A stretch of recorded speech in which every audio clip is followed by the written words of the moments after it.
വ്യസന സമയത്ത് ബന്ധുമിത്രാദികൾ ഒരു funeral black comedy സിനിമയാണ്. ഒരു മരണവീട്ടിൽ നടക്കുന്ന കുറച്ച് ഹിലേരിയസ് ആയിട്ടുള്ള മൊമെന്റ്സ് പറയുന്ന സബ്പ്ലോട്ടുകൾ പോലെ ചില കഥാപാത്രങ്ങൾ അവർക്കിടയിൽ നടക്കുന്ന രസകരമായിട്ടുള്ള കുറേ കാര്യങ്ങൾ ഇവർ സ്ക്രീൻ പ്ലേയിൽ നല്ല രീതിയിൽ എഴുതി വെച്ചിട്ടുണ്ട്.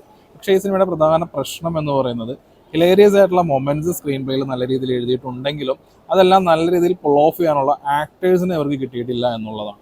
ഈ കോമഡി സീൻസ് കോമിക് ടൈമിംഗ് ഉള്ള വളരെ ഹിലേരിയസ് ആയിട്ട് സ്ക്രീനിൽ അവതരിപ്പിക്കാൻ പറ്റിയ ആക്ടേഴ്സ് ഇല്ലാത്തൊരു സിനിമ എന്ന് പറയുമ്പോൾ ഊഹിക്കാൻ നോക്കിയ സിനിമയുടെ പ്രധാന പ്രശ്നം എന്തായിരിക്കും എന്നുള്ളത്.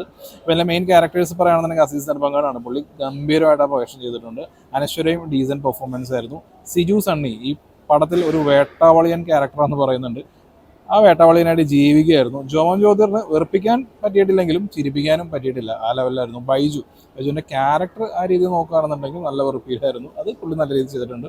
ഒരു സീസൺഡ് ആക്ടർ ആയതുകൊണ്ട് തന്നെ ആ രീതിയിൽ നല്ല രീതിയിൽ പെർഫോം ചെയ്തിട്ടുണ്ട്. അപ്പോൾ ഞാൻ നേരത്തെ പറഞ്ഞ പ്രധാന പ്രശ്നം എന്ന് പറയുന്നത് നല്ല കോമിക് ആയിട്ടുള്ള ഒരുപാട് മൊമെന്റ്സ് ഉണ്ട്. അത് നല്ല രീതിയിൽ പുൾ ഓഫ് ചെയ്യാനുള്ള ആക്ടേഴ്സ് ഈ സിനിമയ്ക്കില്ല. അതാണ് പ്രധാന കുറവ്. അതുകൊണ്ട് തന്നെ ഈ സിനിമ എനിക്കൊരു ആവറേജ് വാച്ചാണ്. Could have been better. കുറച്ചുകൂടി നന്നാകാമായിരുന്നു. അതിനുള്ള സ്കോപ്പും ഉണ്ടായിരുന്നു. ആക്ടേഴ്സ് ഇല്ലാത്തതാണ് ഇതിൻ്റെ പ്രധാന കുറവായിട്ട് എനിക്ക് ഫീൽ ചെയ്തത്.